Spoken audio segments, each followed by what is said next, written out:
wrong. Okay. Mm-hmm. Okay. So, You already started, yes, recording. yeah, it started. Okay. So, I think I can start. Well, where is that? Mhm. Okay, welcome again, teachers, to my training about the fundamentals of SAT teaching. It's something that, whenever I meet a new English teacher and they know that I teach SAT verbal, they ask, oh, what should I do to become an SAT teacher? So please just organize one training, okay? And even most of them, they want longer ones, but I really don't have time. So I wanted to start with the fundamentals, but maybe if they want, we can go on having a normal SAT course, I mean, for teachers. Maybe it's in the future I would make time. Okay, so first I want to start with my journey, how I met SAT and how I started teaching SAT. It was like 10 years ago. I started to teach one of these language courses. It was Metropole courses. I think that it is still there. I mean, they work, they function. I was an English teacher, general English teacher, but one day they told me that you will start teaching SAT. So, but I didn't know actually what's SAT, what I am going to teach. They for the summer holiday, they gave me some fake books, and they told me that go and get when you come back, come as an English as an SAT teacher. So it was like, they put me in the ocean and they wanted me to swim there. But I think that somehow I managed. So that time it was paper-based. And this test structure was completely different that now we have. The digital one is completely different. The paper one that which we had to read five long passages for the reading part and 44 small passages for the second part. It was really different from the one that we have now. So I started when I started to read even SAT, I mean texts, I understood that it is not for language learning. I mean, SAT is not for learning English. I mean, it's not like it doesn't check your English level, like IELTS, like TOEFL. In IELTS, TOEFL, we have four different sub skills that they test us to see that how we are competent on these skills, like listening, like reading, like speaking, writing. But in SAT, they don't test your English. They test your reasoning abilities, your logical reasoning abilities in a verbal part and in the math part. So, as you know, SAT has two sections: verbal, which is purely reading and grammar. I wouldn't say writing. They call it writing, but it is not. I mean, you don't write any essay there. You just answer the questions. So it is purely grammar. And the second part is the math part. Math checks your analytical skills. I mean, there are some basic math. It's not that hard, that DIM questions. I mean, in DIM, all students, they are doing something, when students good who are good at math, I mean DIM math, when they see the SAT math, if they know English, they think that it's not, it's not even a math, we can say, because it's too easy. They have everything. They give you calculator, they give you a Desmos calculator, which helps you to solve this hard questions. So it is really easy. But verbal part, as I always take when I start talking about SAT, I say verbal part is like a dinosaur. It's about to eat you. You don't know how to manage with this dinosaur. But the other one is like, cat. Mass is the cat. It's so cute. So you are playing with it, but not verbal part. Verbal is the serious. And I always tell my student that verbal part is like pick me. It wants you at all the attention. Okay. If you just get distracted for 30 seconds, you will lose the track. You need to be there. You need to be fully there. Fully, you have to be there. You have to read the text and So answer the question. Of course, it depends on the question type, what question you are reading. So it is basically about the exam. Exam now, it's not paper-based. It used to be paper-based, but now it is fully digital. The exam, as you know, is it's not free. You have to register and you have to pay some money to get to exam. And they don't give you any device. You have to take your device to the exam center, but you cannot take it at home. You have to go to the exam center. And it is as it's the fully digital right now. You don't. You have to be very good at managing your time. I mean, in paper-based, if you had a good examiner, you could ask that, please let me finish this part. Okay, I will give it to you. But now computer doesn't have any mercy, so it finishes. It close all the screen when the time is up. So you have to be very good at managing your time. Okay, so do you have any questions so far? So I can move. These are the basics. No? Okay. So then I can go on. Okay. So here I will talk about them. I introduced it. We will talk about the modules, scoring, skills, sub-skills, the materials, and I would say that teaching techniques, but they are my teaching techniques. So you can develop yours as well while you are teach SAT, while you teach SAT. Okay. Digital SAT is adaptive testing. So, adaptive testing is different from the one that we used to take because there your performance on the first module directly influences your second module and your score overall. I mean, there are two modules for both verbal part and math part, and 27 questions.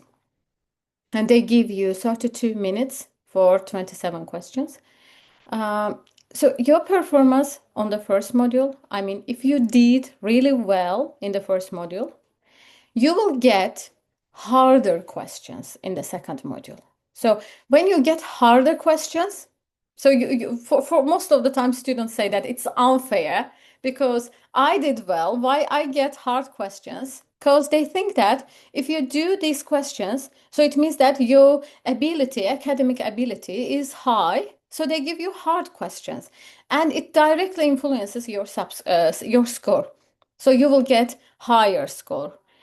But if you don't do well in the first part, I'm so sorry, but you will not get a good score, even if you answered all of the questions correctly. You won't get high score because of the your performance on the first module. So this is adaptive testing. In standard testing, we all if it's let's say that what's the date today 18 so 11th like December we all took the test in standard testing. Ulia has the same questions, Arzuham has the same questions, me as well the same questions, okay, the same questions. But in adaptive testing our questions the level and the content can change, okay. I mean, you will have, if Ulia did well in the first module, she will get harder questions, so her score will be better than mine. Okay, any questions so far about the modules? Yes. So okay, it's there are two modules, adaptive and you said standard. No, I mean, it's not standard. In standard testing, we all get, I mean, it used to be standard when it was paper-based.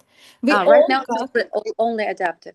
Yeah, and right now it's only adaptive, and it's not something new actually, because this GRE. Have you heard about GRE and Yes, GMAT yes. exams? Yeah, Yeah. mostly for the postgraduate faculties, they require GRE and GMAT, and they already experienced. I mean, they had already experience in adaptive testing, but now they use it for schools as well, for the SAT as well.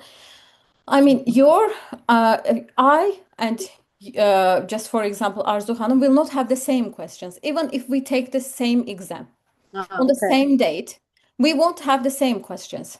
The first module, even in the first module, we don't have the same questions. We have the same level, difficulty level, Okay, but our performance will change everything. So there is an AI. It's individual, Sorry? right? It's individual. I Yeah, mean, it is individual. Yes, Mm. individual. And AI, here is AI. AI checks your level. I mean, as soon as you Mm. do, okay, and gives the questions in the second part. Select some questions according to your level. Mhm. Okay. I mean, Yeah. if it sees that you did really well in the first, so it means that your ability is high. So you need to have hard questions. Okay. So you will and your score will be better. But it depends on, I mean, of course, according, it changes, but I mean, there are a lot of myths surrounding, among this, the students, all the students, they say that December exam is the hardest.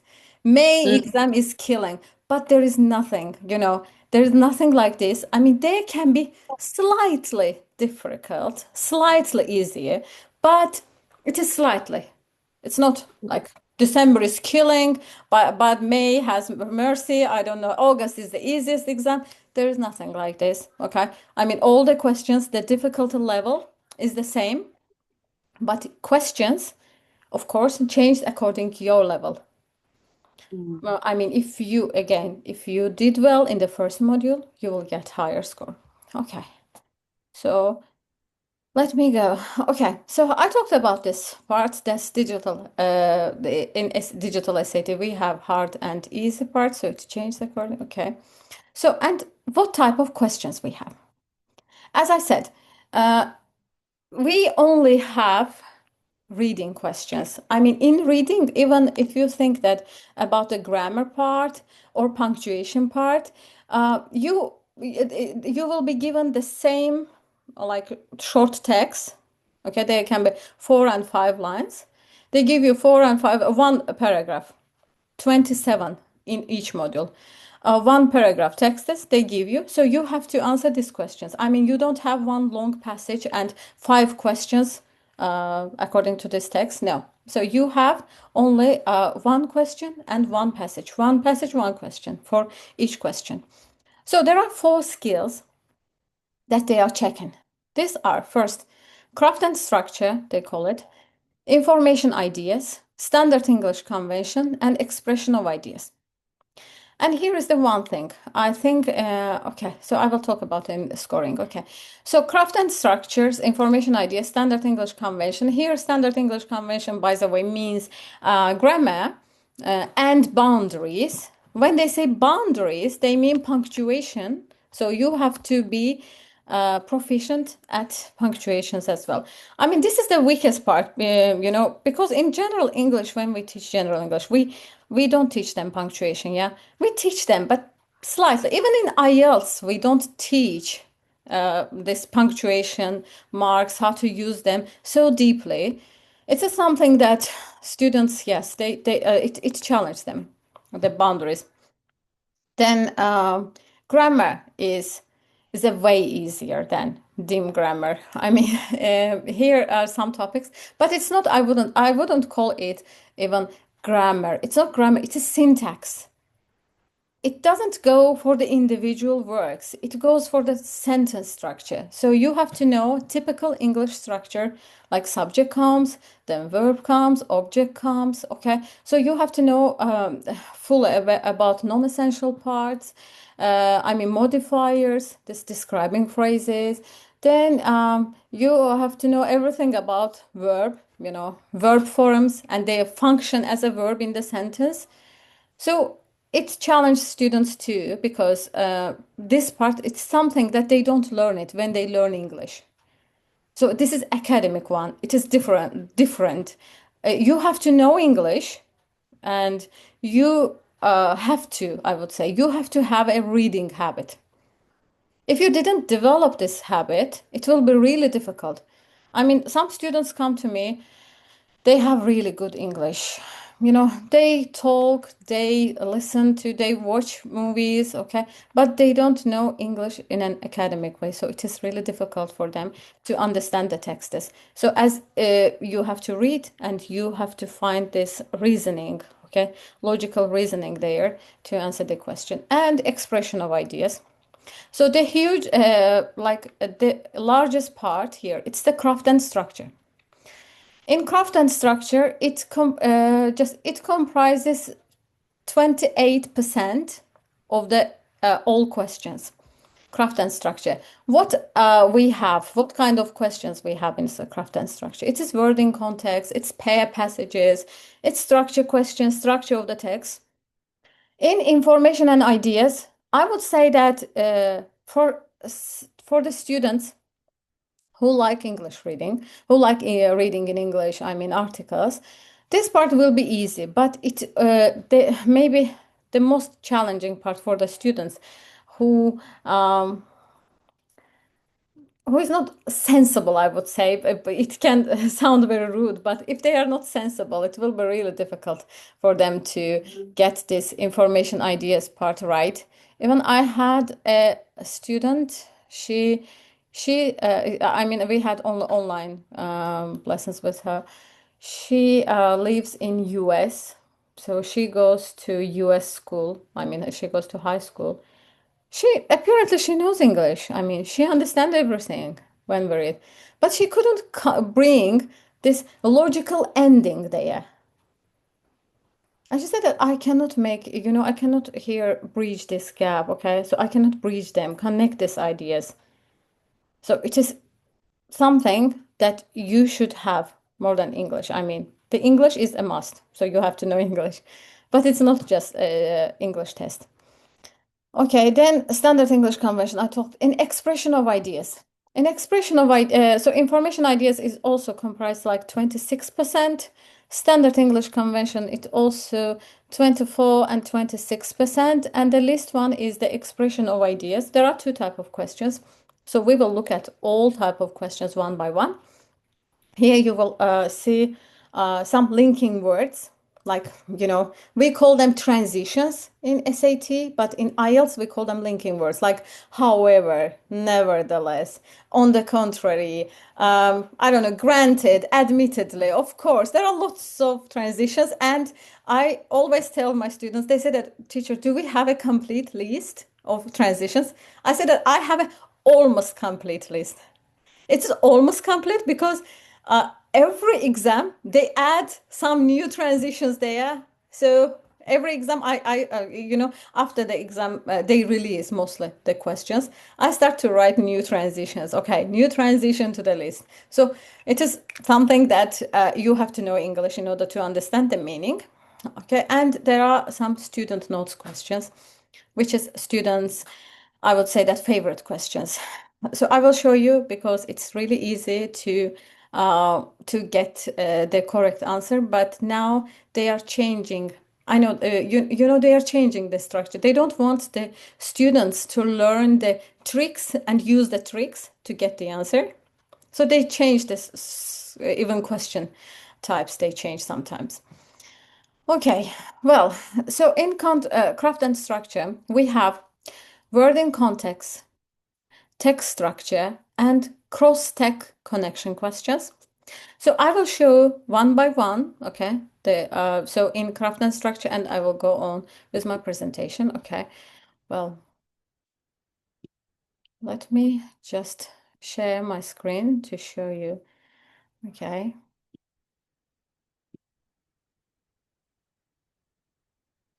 Okay. Here is one source which is free, that it has question bank and practice tests. We call it OnePrep. I mean, this is the website. Here you can find SAT and public response questions. Here I will go with the SAT. Okay, first I will show you words in context question. Okay, let's start. For example, this one. Word in context questions are the nightmare of students, because in hard section, they bring out some words that I would, sometimes I think that it's in French or in Latin, in another language. It's not English, And I used to have a student, his family used to live in California. And every lesson he told me that, teacher, I asked my mom, she says that in America we don't use these words. We don't use these words. It's not English. He used to complain all the time. I said that, okay, I know it's not everyday language, but it is something that you have to do if you want to get to university. Okay, it's here, for example, it is like these words, mostly familiar ones. So this question type called a word in context. So you need, they don't give the first meaning of the word. They never give. They use the second meanings, third meanings. Okay, in order to confuse you, they do their best. I mean, you have to read the text, okay, to in order to get what word you need to put there. Okay, so there are two ways to do it. First is that they put the synonyms of this word. They put the synonyms. So with the synonyms, it's easy to find the word. So you find the synonym and you find the meaning, the word that which has the similar meaning there, and you put there. The second is that sometimes they put here, like, colon they put in order to explain it, or they put right here, for example, and go on. Okay. Here, for example, in this sentence, they say artist intricate coiled baskets. It's a really easy one. So students do it very easily. Coiled baskets are sweetgrass and palmetto. So then it says that following a gula technique that originated in West Africa, skillfully winds a thin palm around the bunch. Okay, so when I read, I think that it's like crafting something. Okay, this part shows that they are crafting, they are making, okay, creating something. So probably it's handmade form, but it is really easy one. Okay, let me find here something else. Okay, let's find this, for example. This is a bit hard one. Okay, as they called it. So I tell my students first not to look at the words because it always confuses them. First to read that sentence, the text, okay, in order to think, to have some idea that what kind of word I have to put here. What a word can be complementary for this text. Okay. So for example, let's guess it with you. Okay. So it is, I think that it's not maybe first time, but I don't remember this question next. Okay, let's go. So you both read and tell me, what do you think? Which word you have to put there?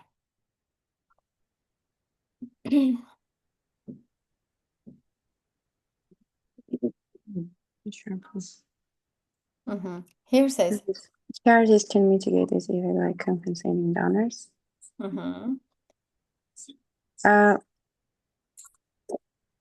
Mitigate, it means to become worse, or yeah. no, mitigate means become smaller, to make smaller. Smaller. To make This effect. smaller. Okay. They say that this for some nuisance cost, nuisance cost, as nuisance cost, like, Nuisance. yes, nuisance like detail cost, yes. Yes, yes. Nuisance cost reduce charitable giving. Mm-hmm. So, and they explain, for example, it is something that they always explain if they think that you don't understand what is it. Nuisance cost, it says that the time and effort people must spend to make donations, okay? They call it nuisance cost. And it reduces charitable giving. Second says that charities can mitigate this effect by compensating donors for nuisance costs, but those costs, though variable, they are largely something donation size. So this part will give us the meaning. So charities that compensate donors will likely favor attracting a few large donors over many small donors. I guess it's D. D. Yeah. Okay. Subsumed. Okay. Arzu Hanım. Are largely subsumed in donation size. Subsume. So Okay. charities that compensate. Yeah. Okay. So what does subsume mean? Do we know? Like absorbing something, yes? Okay. So it says that those costs Subsume. are largely in donation size. Can be subsume means like that, to be absorbed, right? To be included in donation size. Yeah. I think that I cannot make sense there. I mean, it doesn't make sense. Let's see. Yeah, it says charities, the text says that if they compensate the donors for the Ah. nuisance cost. If they give the nuisance cost back to them, okay, they can attract people. But nuisance Mm-hmm. cost is the same, okay? It never changes. Uh, even if it doesn't matter, you, for example, you gave $100 or $10, Mm-hmm. the nuisance cost is the same. I mean, they have to give $5 back to you, even if you give $10, okay? And they have to give you $5, even if you make donation like for Oh, that's not working. $1,000. Yes, $1,000. So Uh-huh. donation size here doesn't make any sense. So it is, I think, yeah, I think it Ah, is so it's independent. independent. Yeah, Yeah. independent of donation size. Okay. Mm. So it is really Mm-hmm. sometimes wants practice, practice, practice. So you have to do so many practices that in order Yeah. to find here, they put it somewhere that it's not seen. You don't think even this last exam, November exam, not last exam, November exam. There was one question. I would call it, there is a idiom, we call it Ermeni budak cümlesi. It Mm. was, it was that, it was so they did it in order just to confuse the students, okay? So they do their best to confuse. Okay, it's the word in context questions. Then here we have text structure and purpose questions. So I will show you one question there. Okay. For example, they highlight a part of the sentence, sometimes the full sentence, okay? And they ask you the function of this underlined question. The text says, question is the same for these questions. Which choice best describes the function of underlined questions in the text as a whole? So you have to read the underlined part and you have to read some from the text in order to see what's the function of the sentence. Let's read. How lifelike are they? Many computer animators prioritize this question as they strive to create even more realistic environment and lighting. They prioritize this question. So let's find the answer. Priorities means primary goal. Yeah. It comes, yes. They are from the same root. Okay. Mm-hmm. Prioritize means that it's your priority. It's important Mm-hmm. for you. Okay. Yeah. So Okay. we should read the first sentence to guess it, I think. Mostly, I tell my students that Many read computer. that part, okay, and read some from the next sentence, okay?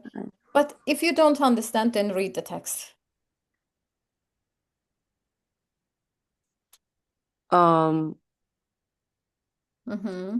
let's see. Okay, I'm using my phone. That's why it's a little mini computer. I see. Right.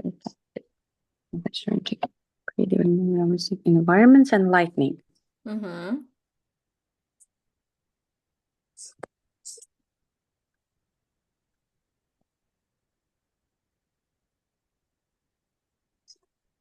Okay. Turn, it conveys the answer. So it No, says it's probably A. yeah, it is A. It reflects the Because primary yeah, goal. Yeah, for A that many primary. animators have certain animators for certain Yeah. components of the animation. So the first thing is that how lifelike they are. If they are lifelike, so they did the job. Mhm. Okay. Yes. Okay. Well, let's go to other type. Let's send me. What is this? Okay. For example, it asks the main purpose. So main Mhm. purpose and main idea, they are apparently different from each other. Okay. Main idea says what the text says. Main purpose wants that why they talk about it. Okay. Why text talks about this topic. Okay. Arzu Hanım, you're here. So as maybe you're in crowded place or you cannot talk. Okay. Anyway. So, yeah. So it says, Uh, mhm. Here we need to which the main Okay, purpose. main purpose. Main purpose. For the main purpose, we mostly read the beginning of the text. Okay, Mm. mostly. I mean, but sometimes they can They can move it to the last sentence too, but mostly the first sentence gives us something. Okay.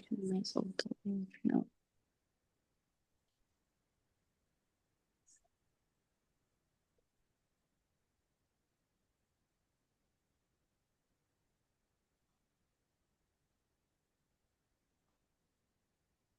Mm-hmm.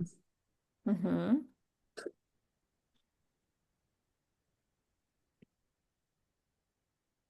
So, after reading says that Muhammad al-Idrisi completed a collection of maps of lands known to medieval Arabic and European scholars. Yes, this collection was titled Al-Kitab al-Rukhari, if I'm not Mm-hmm. mistaken, after the Mm-hmm. Norman king who hired him to create it. To create this collection, al-Idrisi consulted Arabic and Greek maps and interviewed travelers about uh, okay, lands they visited. Okay, so what's the main purpose of this text? I mean, why they are talking about this Al-Kitab al-Rukhari?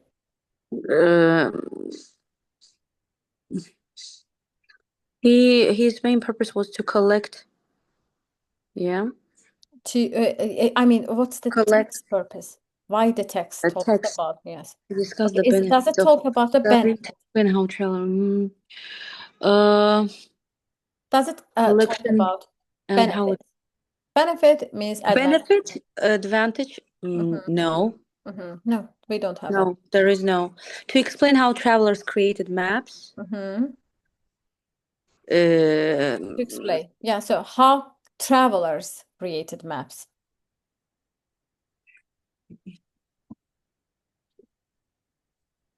He included these traveler stories alongside with map illustrations.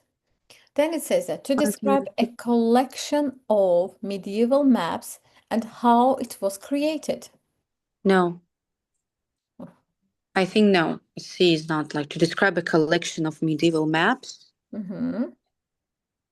To create this collection, he consulted and interviewed travelers about the lands they visited. He included their story alongside the map illustration. To compare medieval Arabic, no. No, it's not D. Mm-hmm.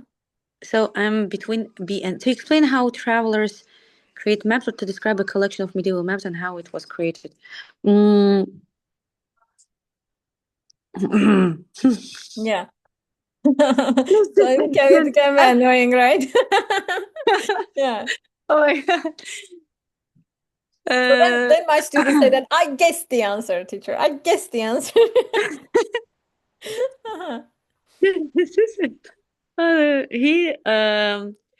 okay just a sec. I think here B says that how Create travelers created maps. Here, as we see that, it says travelers. So it's generalizing. Yeah, it's where? generalizing. So Yeah. it's too, So but here the text, we don't talk about, I mean, all travelers. We have here one person, Muhammad so al-Idrisi. Yeah. it's C. So he says that to describe a collection of No? medieval, yes, yeah, it was created. So we can see apparently the text say that there is a collection of maps of lands known to medieval Arabic and European scholars. Then say that how it was created. He talked to other people. Okay, so it is in the structure questions. Yeah. Well, and let me go back here. One cross text. So one text is not enough here. You have two texts. Oh my God. Okay. So here, for example, this question, I mean, here I wouldn't say that it was difficult because it is difficult because the texts are too short here. So very easy. Okay, what we need to, I mean, what kind of approach we have to take in doing reading questions. I beg my students, please do read the question, do read the instruction. Maybe they say something here that is not that is something that it's your on your brain. Okay, you took in your mind that they ask about the main idea, but maybe they don't ask about the main idea. They ask something else. So please do read the question. I tell them. So let's read. First, we read in these questions. We first read the question, and question takes us. It's our navigation. It helps us, to navigate through the text. Based on the text, says, what response would the author text 2 most likely suggest for someone in the situation described in the underlined sentence in text 1? Okay, so we have to read the text 1 and text 2 to see, okay, how would text 2 react to this to the situation in text 1? Okay, so text 1 says that mostly the underlined part is enough here. So it says that imagine you and your friend are trying to decide where to eat lunch. So I think it's enough from this text, it's enough. Let's go to read the second one. Research shows that people who don't state their preferences when making a decision with others aren't more likable in the eyes of other people. So people who don't state their preference when they are trying to eat something, okay, to have lunch with his or her friend, okay, and in fact, stating that you have no preference actually makes the decision more difficult for other people. If you say that I have no difference, so I don't have any difference, okay, so I mean, it doesn't matter for me, okay, I don't have any preference, I'm sorry. Okay, it can also cause them to feel less happy with their ultimate decision and with you. Okay, let's try to find. So, how would the text 2 suggest for someone who is in the situation, in this situation, who is trying to have lunch with her or his friend? Does the text 1 say cancel the plan? No, Does the text 2 would say that ask no, where the friend typically likes it? Does the text say that state your preference way to eat? Or change the subject to talk about something else? no, No. So what's the no. answer then? What's the answer Uh, then? no. The question says that what response would the author of I didn't get, text? I'm so sorry. I didn't get Ulia, your voice. I mean, what you said. Yes. Can you hear me? Yeah, you are coming through right now. Yeah. I chose. Okay, the question says, what response would the author of text 2 most likely suggest for someone in Mm-hmm. the situation described in the underlined sentence? Uh-huh. Underline it means in text 1. Imagine you and your friend are trying Yeah, to yeah, yeah, yeah. decide where. Yeah, Yeah. so it's C. State a See, preference yes, text about. preference, I yes. said C. Yeah, but it is the Yeah, easiest cross-text question. yeah, yeah. Yeah, it It's is the easy. easiest. Okay, let It's me easy. check here the one, for example, this one. This is a bit long, and you see that Hmm. the questions are, answer choices are long there. So it Yeah. takes time. I mean, you cannot answer it in 1 minute. You have to read. First, you said the question. Again, you read the question. How would the text two most likely respond to the Hmm. assessment of Yeah. Orlando in presented text one? Assessment. So Uh-huh. our keyword here is assessment.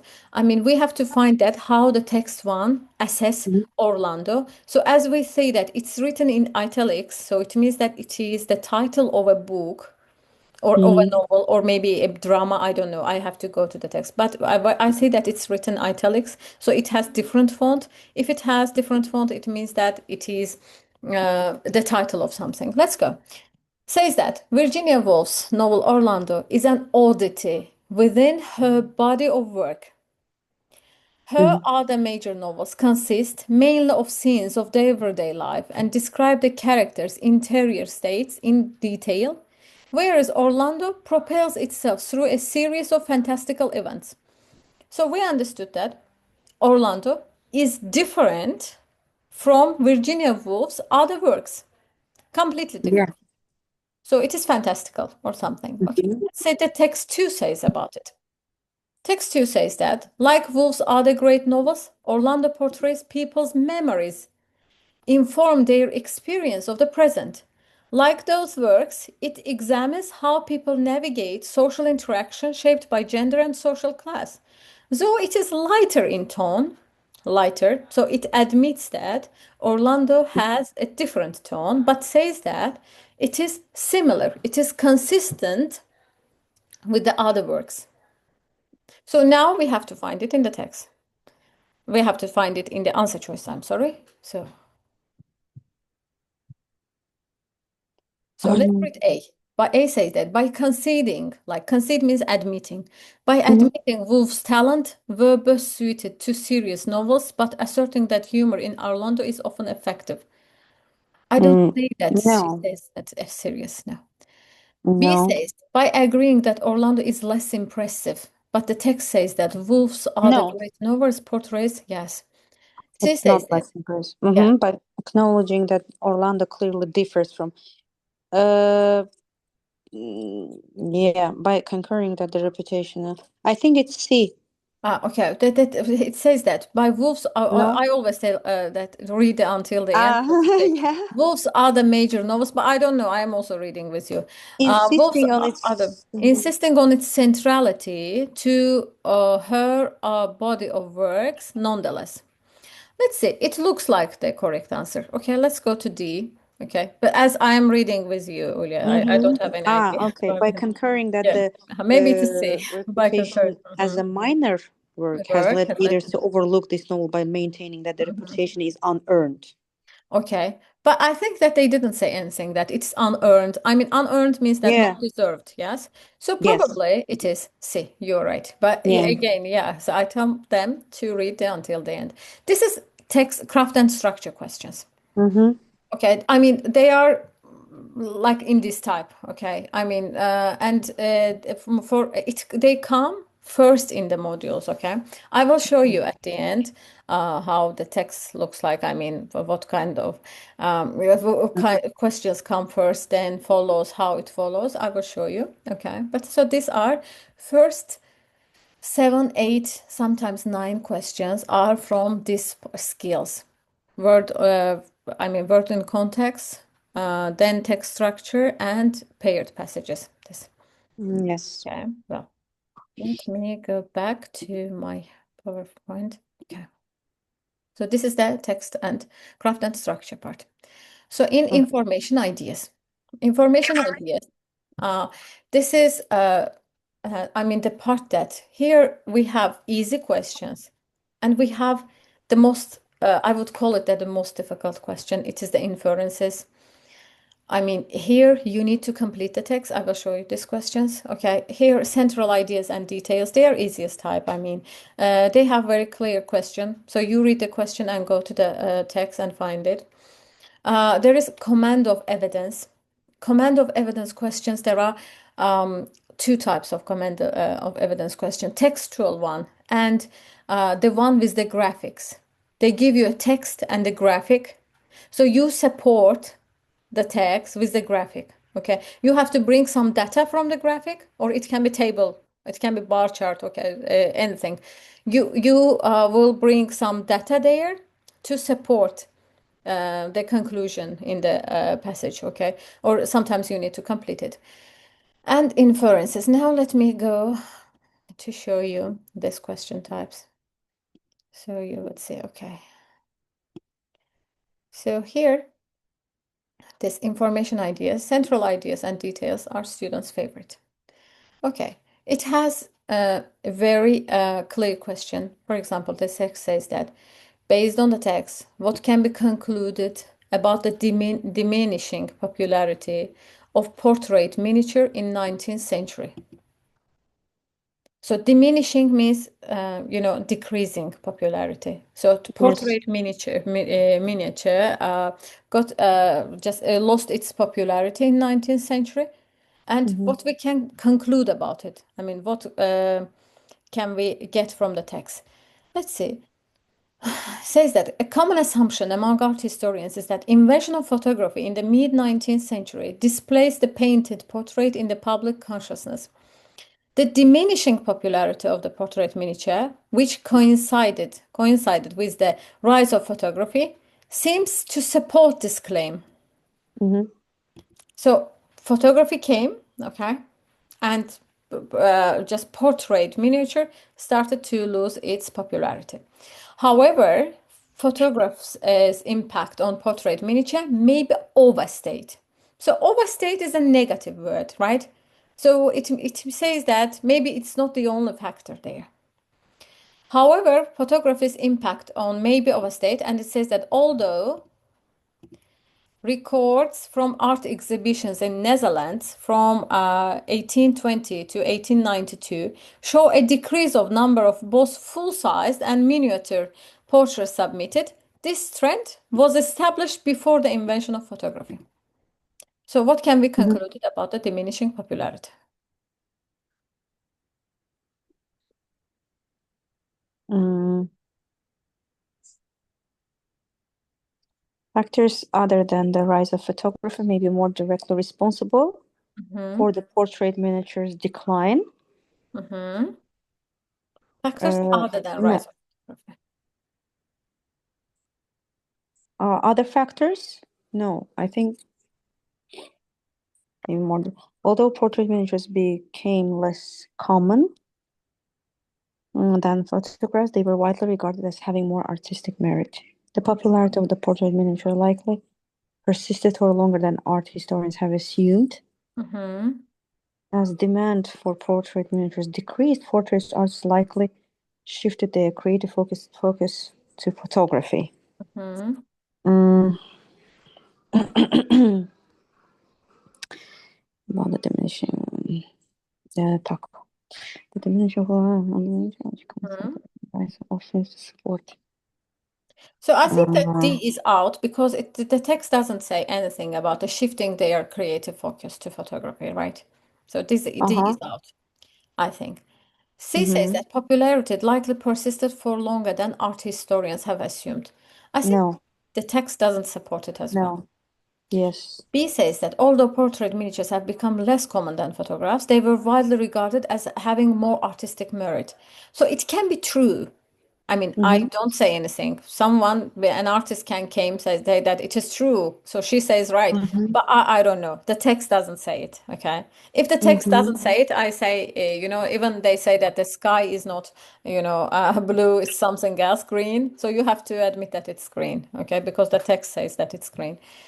So I think here Uh, A, because the text also says that this uh-huh. trend was established before the invention of photography. So photography is not the only cause there. There are other factors. Mm. Okay. So Yes. here the answer is A. So let me go something else. Okay, let's choose one hard. So it wants you to find the main idea. You see, the Mm-hmm. text is long, the answer choices are also long. So, and you have to do so much practice that Mm-hmm. you can manage your time, okay? I mean, you would read it very fast and go to answer for choices to find the correct one. Let's see, says that several scholars have argued that conditions in England in the ninth, early 11th centuries, namely, burgeoning literacy amid running conflicts between Anglo-Saxon kingdoms and Danish invaders, were especially conducive to the production of Old English epic novel Beowulf, and they have dated poems composition accordingly. Okay, so Mm-hmm. the text next part says that. So we understood that Beowulf was written, um, and they got the inspiration for writing the Beowulf from the running conflicts between Anglo-Saxon kingdoms and Danish Mm. invaders. The next sentence that it's not inconceivable, so it's believable that Beowulf emerged from such context. But privileging contextual fit over linguistic evidence of an 8th and 7th century composition requires a level of justification that hasn't been presented. Okay. Oh my God. Yeah. That's just mind blowing. Oh my God. Yeah, yeah, just imagine that. I have a student, he says that I go to mass Uh-huh. every day, but I Mm. don't get tired. But 1 hour verbal lesson is enough to blow my mind. Really, really, it is. It's Some of them fact. people say that. I have one student he's really good at, and he goes to these Olympiads and he has some medals. And he said that Mm. if I didn't know, we started having lessons 3 months ago, and he says that if I didn't know anything about the physics 3 months ago, I would be expert at it by now. But it really. Yeah. Confuses me still. Okay, so let's try to simplify it. The text says that they think that first part says that it just the Beowulf was written in late ninth and early 11th centuries. Okay, Mm-hmm. but the next sentence says that there are some linguistic evidence of 8th and 7th century composition, even before. Okay, Where is it? 8 and so we here. yes. The last, it's not inconceivable Yeah. that we emerged from such a Yeah, so context. they admit that, first part The admits original that Beowulf emerged from the conflicting, running Yes. conflicts, okay? Mm-hmm. But then second part says that there are some compositions that they are from 8th century, 7th century, so we cannot say that it So was it's controversial. controversial, yes. So we have to find. Okay. Hmm. Yeah, and what is the main idea of this text? Yeah, we have to find the main idea. Although there are some grounds for believing it was composed between the late 9th and the early 11th, Hmm. advocates for that view tend to rely on evidence that has been called into question by advocates for an earlier date. Yeah. And here says that a level of Mm-hmm. justification hasn't been presented yet. Aha. So we don't have a justification. Yes, You say, but you don't have there proof. is no proof. Although several scholars have dated well to the late 9th through early 11th centuries, others have argued that doing so privileges a controversial interpretation of the social conditions of the period, as well as historical of England in the late 9th. It fits equally well with the historical context in the 7th and 8th equally well, although the claim of a late 9th through early conversation that has some plausibility. Advocates for the claim having compellingly addressed evidence suggesting an earlier date. What? Mm-hmm. So what do you think? It takes time, definitely. Takes time. Yes, it takes. Um, Even it is the easy for, I mean, part from mhm. these questions, right? Because here are some parts that they're really difficult. Okay, let's see. Um, I think, for example, in Hmm. A, Mm-hmm. it says about the advocates for that view tend to rely on evidence that has been called into question by advocates for an earlier date. Mm-hmm. Well, the Uh, text says that there is no justification. yeah, so that's why I think A is excluded. Mm-hmm. Then in B, although several scholars have dated Beowulf to the late 9th Here it says through that. early 11th, others Mhm. have argued that doing so privileged a controversial interpretation of Mhm. the social conditions of the period. I think that they don't talk about anything about the So, interpretation of social conditions. yeah, that's why it's Yeah. So it's the also second is although Beowulf fits well with the historical context of England in the in the late late through early 11th, it fits equally well with the historical context in this. historical context. But the text says that No, historical context, there is a linguistic with evidence. the Mhm. yes. Linguistic So evidence. D, although the claim of late 9th Mhm. through early 11th composition date for Beowulf has some plausibility Yeah. Advocates for claim haven't compellingly addressed address. evidence. So there is no Mm. any justification. Yes. Yeah. You Yes. say it takes time. Mm-hmm. And now, Yes, that's just true. imagine that we are English teachers, so we are into Mm-hmm. it. How must be it difficult for some students who is in B1 level? Yeah, you know, they bring Of student. course, Mhm. B1 level, I think it's really. Yeah, they say that no, she will learn or he will learn. I want to say that it doesn't matter you put something in Japanese language or Mm-hmm. SAT text in front of them. Mm-hmm. It is the same for them, you know. Okay, this is one of the type of questions, main idea, and we looked one central detail question. So Then, you see, this is I mean, this is another, I think, disadvantage of our, schools or universities or yeah, yeah, whatever, because it's not taught. Yeah, Yeah, yeah, like yeah. this, how to think critically, how to analyze it. Yeah. Okay, Yeah, they don't know. So they don't know, that's and they why don't. Yeah, it's they all difficult. only learn something by heart. Okay, they don't use their Yeah. logic. And here the text says that you have to use your logic. But I think that SAT is fair. I mean, in what meaning it's fair? I mean, because it prepares you for the university material. I have lots of Mm-hmm. students.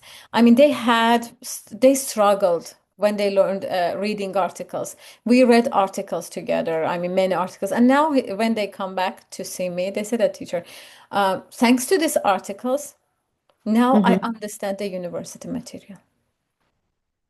Yeah, It sure. prepares them for the university life, okay?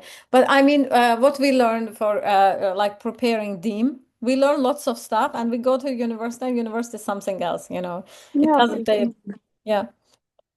Okay, so another question type. So sometimes they say that it's old type, but when you learn it, it is easy. Which finding from the experiment would most directly support Garza and Robles hypothesis? Okay. mm-hmm. You need to bring here one evidence out of the text, okay, Mm-hmm. to support the hypothesis in the text. Oh my God. Yeah. So let's Mm-hmm. see what is first we read as it says that hypothesis. Mostly this sentence is enough. We go. Garza and Robles hypothesized that a layer of fresh water formed by rainfall was a barrier to the sea stars. Okay, so Mm-hmm. I think that I didn't understand. For example, I wouldn't go to the answers to find said to find something unique. You know, I know that it will absorb my time, so I will go to read a bit. Mm-hmm. So it says that orchid stars live in tidal pools. At night, they move higher shore of levels in a search of prey, you know, in order to feed themselves. By scientists Yeah. Corey and Robles noticed that orchid sea stars stayed at lower levels at night after heavy rains. Uh-huh. They stayed at lower levels. I mean, they normally they go Uh-huh. upper levels, but after the rainfall, they stay in the same place. They don't go upper parts. And Garza and Robles hypothesized that a layer of fresh water Mm-hmm. formed by rainfall was a barrier to sea stars. Yes. Then, to test this hypothesis, scientists did an experiment. They placed some sea waters in a climbable tank of seawater and other sea stars similar to the seawater with a layer of fresh water on top. So we have to Mm-hmm. say that fresh water was a barrier for them and we have to support it. Mm-hmm. So with the one of these answer choices. Now the stage is yours. Oh, the scientists. So which finding from the experiment true would most directly support this? None of sea stars climbed to the top of the tanks, but sea stars in the tank with only Mhm. seawater moved around the bottom of the tank more than sea stars in the other tank did. Moved around the bottom of the tank, but it says higher levels, right? Yes, sea Upper part. stars in the tank with only seawater climbed to the top of the bank, but sea stars in the other tank stopped climbing just below the layer of fresh water. Groups of sea stars climbed to the tops of the tank, but sea stars in the tank was only seawater climbed more slowly than sea stars in the other tank did. You know, I do my best there. For example, I Mm-hmm. sometimes if I need to, I make some visuals. Mm-hmm. Also, I'm Yeah, very bad at drawing. Okay, I write it's here okay.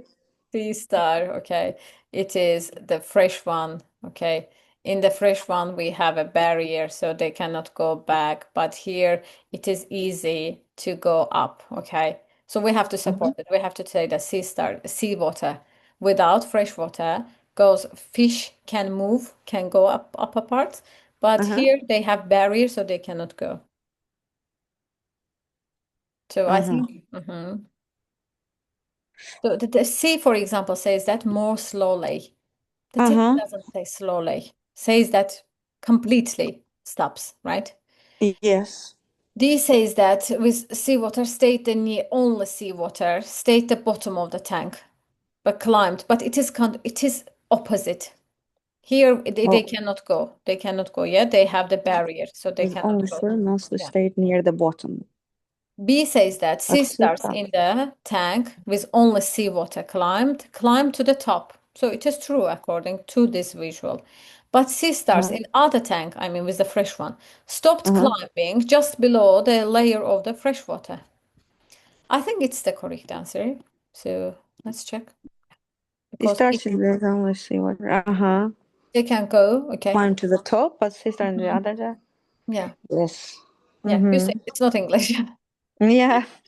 It is in English, but it's not English learning. Okay. Well, let me find My you. English is not Englishing today.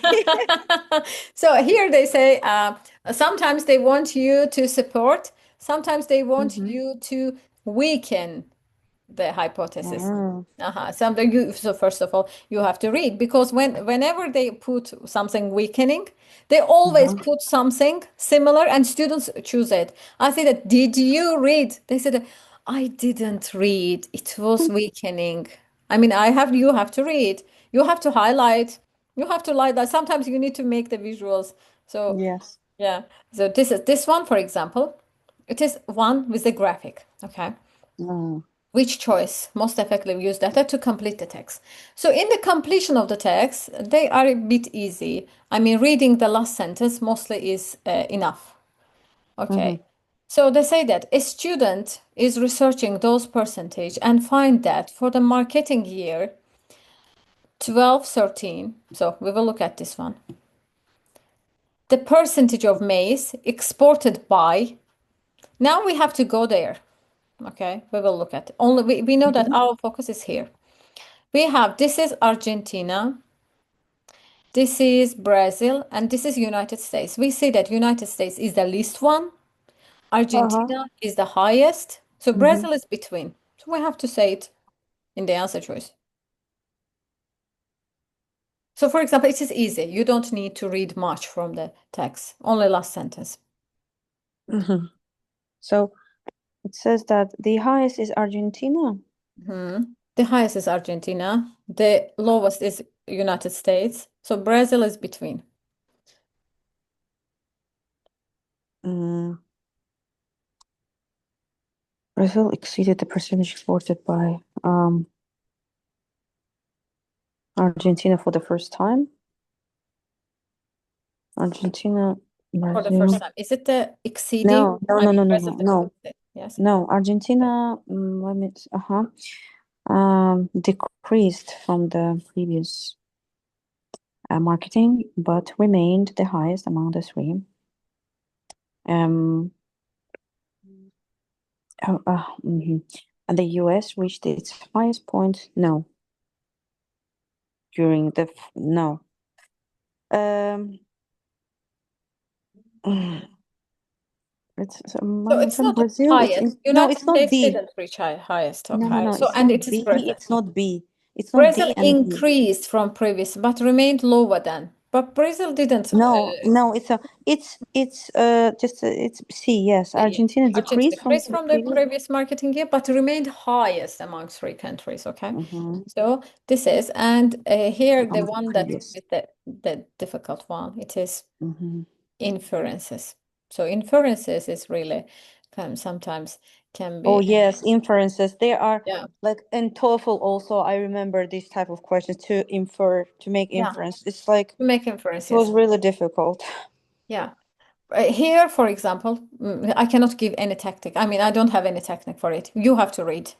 And what can I say about it? That I always tell my students that English paragraph structure is very rigid. It introduces the topic, it develops it, yes, at the end Mm-hmm. concludes. So what is said, they said in the introduction and in the middle part, they will conclude with them in the last, okay, sentence. So you have to read everything.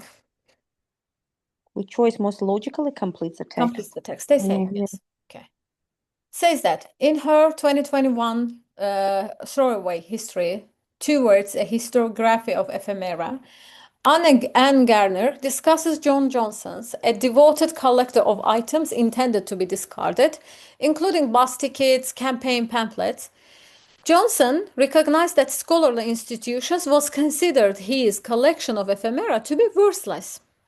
So they Mm-hmm. think that it's useless. Indeed, it wasn't until 1968, after Mm-hmm. Johnson's death, that Oxford University Library acquired the collection. Mm-hmm. They grasp the item's potential value Yes. to historians and other researchers. So, hence means so, Yes. yes. Yes. Yes. The example of Johnson serves Uh-huh. to what? Tak. Demonstrate the difficulties faced by contemporary historians in conducting research at the Bodleian Library without access to ephemera. Mm-hmm. I actually don't think No, that there is no, contemporary historians. no. Yes. Uh-huh. Represent the challenge of incorporating examples of ephemera into the collection of libraries and other scholarly institutions. I think Incorporating. I no, mean, no, they didn't including, say that. So no, incorporating, yeah. they didn't have any Lend problem. support to arguments by historians and other researchers who continue to assert that ephemera holds no value for scholars. Mm-hmm. Illustrate both the relatively low scholarly regard in which ephemera was once held and the later recognition of ephemera's possible utility. Mm-hmm. Ephemeris is what it was It was here. his pamphlets or this older collection. They called it ephemera. Ah, Mm-hmm. Yeah. just as illustrate both the relatively low scholarly regard in which ephemera was once held, Uh-huh. and the later recognition. D, I Yeah. think. So they can because they changed their mind. Yes. They Yes. changed their mind. First, they think that it's useless. Okay. Well, the next question type here, I will show you one grammar and one. This is the standard English Mm-hmm. convention.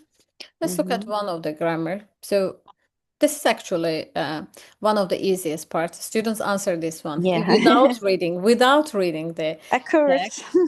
So here I teach them the plural verbs and singular verbs, and in subject verb Yeah. question type, they have 3 to 1.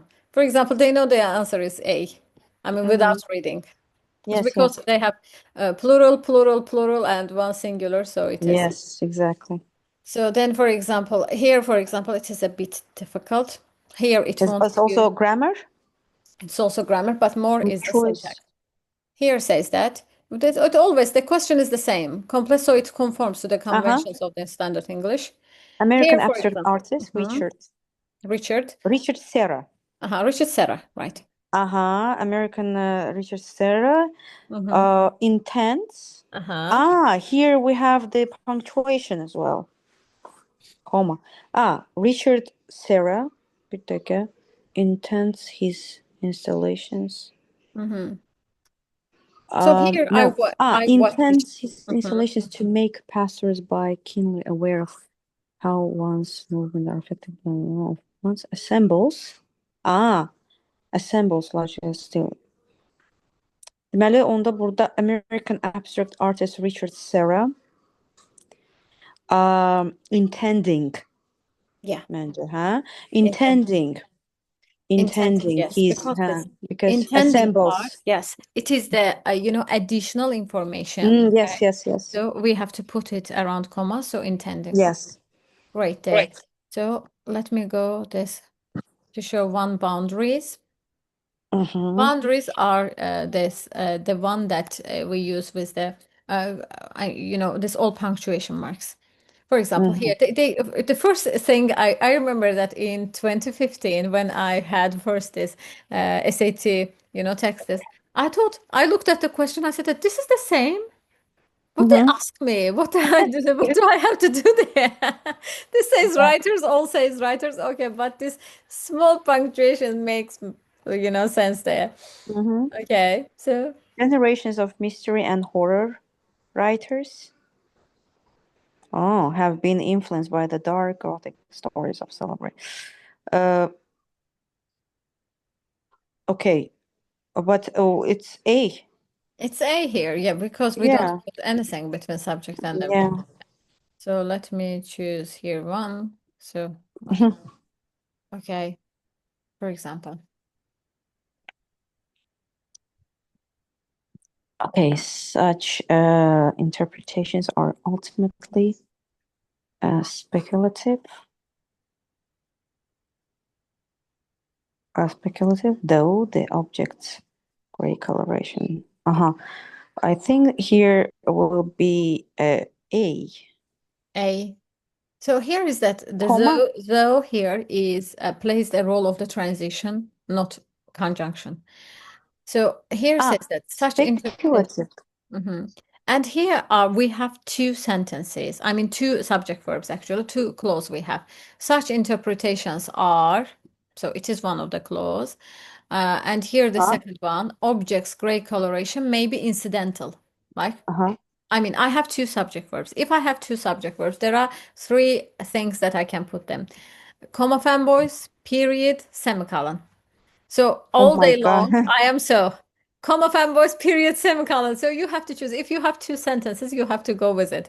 And here, I mean, after knowing it, there are two answers, B and C. Okay. Which one to choose? I mean, Zoe belongs to which sentence? So I have to find out, first of all, that Zoe is the part of which clause? The first clause or the second clause? The But zoo for is it, second.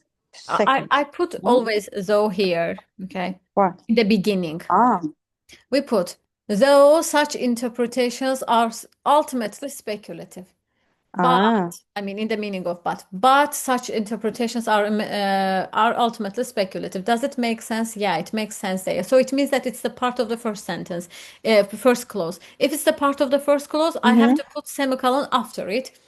So the answer is B here. Oh my God. Well, Yeah. I didn't know about these details, for example. Yeah, Mm-hmm. I mean, just it This is the is, English syntax. So they all, yes, I mean, syntax. yeah, you know, transitions, I mean, linking words mostly come in the beginning, yeah, but they can come Mm-hmm. everywhere in the sentence. Mm-hmm. You know, they have this independence to come everywhere. They have this privilege, and in SAT, they use this privilege, you know, to kill the students, and they put them at the end. So you would think that it belongs to which sentence? Sometimes it belongs to the next one. So you have to read and understand. Sometimes you need to understand. I mean, Yeah. knowing punctuation. Sometimes students they when they are really you know slow, their English is bad. I teach them Mm-hmm. mainly grammar part. You know, so they would get something from the grammar. So or a Mm-hmm. link in words. But if so because as you see, the other texts would be like Japan in Japanese, like for them because they are different. But I mean, sometimes you need to understand here as well. Okay, Yeah. so you have to know the punctuations and syntax well. So here I will show you the expression of ideas questions. Here are the transitions. As I said, this is like you know, it is in Linking words. yeah linking words in IELTS we call them. Okay. Mm-hmm. So for example, let's look at this one. First, just most of the students know lastly, then Mm-hmm. similarly, for example, and they have to read, and they would think that what word I have to put here to make the Mm-hmm. meanings, okay, to make it meaningful. Says that in 1942, Alaska Mm-hmm. Highway was constructed in under 9 months, largely due to the skilled work of nearly 40,000 African American soldiers. The soldiers' contribution was overlooked for decades. Overlooked, so they Mm-hmm. ignored them. They didn't give them the Yeah. credit. Next sentence says that 2017 lawmakers declared October 25th Day of Recognition, Alaska Highway, for the troops who helped to helped build this critical roadway. Declared a day of recognition. So in the beginning, the text say that they Mm-hmm. didn't give them credit. I mean, the credit that Yes. they deserved. Next sentence says that 25 October, 25th October was a day of the recognition for Alaska Highway Day. I mean, for the soldiers. So let's see. Should I put here Hmm. lastly? No. Lastly, I use when I talk about my list, for example, right? Similarly, Mm-hmm. I use when I bring here a similar occasion. Then, Then. oh, yeah, here it will be then. Then. Mm-hmm. Yeah. Then lawmaker. Okay. So this is and Mm-hmm. this is Mm-hmm. transition. Let me show you one more. Okay, here it's the sorry, here rhetorical sentences, which is the student notes.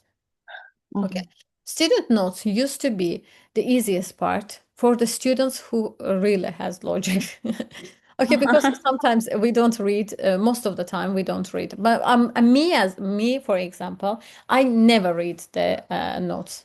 Reading this part is Yeah. student wants to present primary aim of the research study. I go and find it in the answers. Student wants to present primary aim of the research study. A says that Bill sales Mhm. team wanted to better understand the mechanics behind the bird's nest, uniquely flexible. So it is wanted to better understand. Is it aim? Yes, it is aim.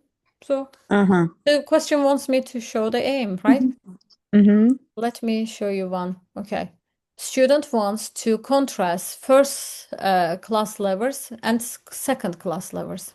Uh-huh. Okay, so now find you have to contrast them. You have to compare them and say the difference. Mm-hmm. Um, the filmer is and the person. It's I tell my D. students, if you cannot find, go and. So you said that it's easy. I mean, you don't need to Yeah. spend more than 20 seconds. Okay, so it is really easy. But some students even Mm. Mm-hmm. I mean, if the student struggles this part, I mean, it means that students cannot Mm-hmm. read in English. Okay, because they are reading. Ah, okay. Yeah. This is all the question types. I mean, of course, there are some details, okay? But in this, I mean, just let me go back. Okay, in this website, which I will send you after the training, probably tomorrow, I will send you a PDF format of this, all these resources. So you will see there. Okay, then what I wanted to, okay, about the materials, right? Yes, this online resources and some books. I will send you some PDFs to use if you start Yeah. teaching SAT. And here there is one thing that about the scoring. Okay, I wanted to talk, so there I couldn't talk. Scoring is that the score range is that you can get from the verbal part minimum 200 score, Mm-hmm. maximum 800. I mean, they give 200 for free. I wouldn't say that for free because the exam is $111, so it costs some money, and they don't give it for free. They give it for this money that you spend for exam. I mean, you have to get 600, okay? But you can get the range between 200 to 800. If you just if a student asks you that teacher, I guess that I did 22 correct answers, okay? So what do you think? What score I will get from the first module? My answer here never changed. I don't know. I really don't know. Because every exam has its own statistics, okay? I mean, they use statistics to give, to give the score to the SAT questions. For example, sometimes student makes 3 mistakes, but these 3 mistakes takes 80, 80 score from their overall score. 80. Like they get 720, okay, just for because of the 3 mistakes. I know that some students that they made 10 mistakes, but they got 700. So there is a logic that Oh, even that's I don't good. understand. Yes. And they Um, never tell us. I mean, as College Board never shares the statistic because they say that the statistic changes every exam. I mm, mean, they look at the questions, okay? They say that if you, for example, question 5, all right, the question 5, most of the student answered the question 5 correctly. So it means that it's easy question. The score will drop, okay, for this question 5. But for, let's say that question 7, few students answered correctly. So it means that it is hard question. The score goes up. Okay. So I mm, cannot ever, I can say that range. Okay. The sometimes parents ask me, what score do you think that she will get or he will get? I say that I can give you range. I can say that, for example, he will get 620, 680 in this range, but I cannot name. Even I'm doing it for 10 years, but I cannot just exactly say what score the student is going to take to get. Okay. Minimum is 200 and maximum is 800. 100, yes, from the verbal part. But the overall is 1600. I mean, with the Yes, 1600. Yeah. okay. It is all about the SAT. I mean, I here tried to, to touch all the topics there. Yeah. So, if you have any questions, you can reach me out and whenever you want. I can fully support you when you start teaching SAT. It is difficult, but it is something that when you start teaching SAT, nothing, nothing is challenging for you, I guess. So sometimes students, when I share my screen, on the board, sometimes students takes notes. Like instead of taking notes, that now students take the screenshots or they just take pictures, and I know that they never look at them. But sometimes I also appear in these pictures. I look at myself and I see that I'm so thoughtful there. Like I have so much burden in my life that I'm dealing with. So I'm sitting and I'm looking there, frowning way, because it is something that it's not entertaining, I know. But if you ask me that, Türkan, would you go back to teach general English? I would say no. I would say no. Right now, because it is, it's so, it took all my energy and it doesn't give back all my energy to teach, Yeah, for sure. example. I teach at a university, as well. I Mm-hmm. can say that I don't get tired. I don't feel anything, I mean, I can say even when I teach at university, because it's too easy. I teach B2 level. So it's Yes, like something that I I think that see your story. I'm playing. Yeah. I think that it's just, playing around. It's not teaching something serious stuff. So, but SAT is really serious stuff. So I guess that it's all about self-study.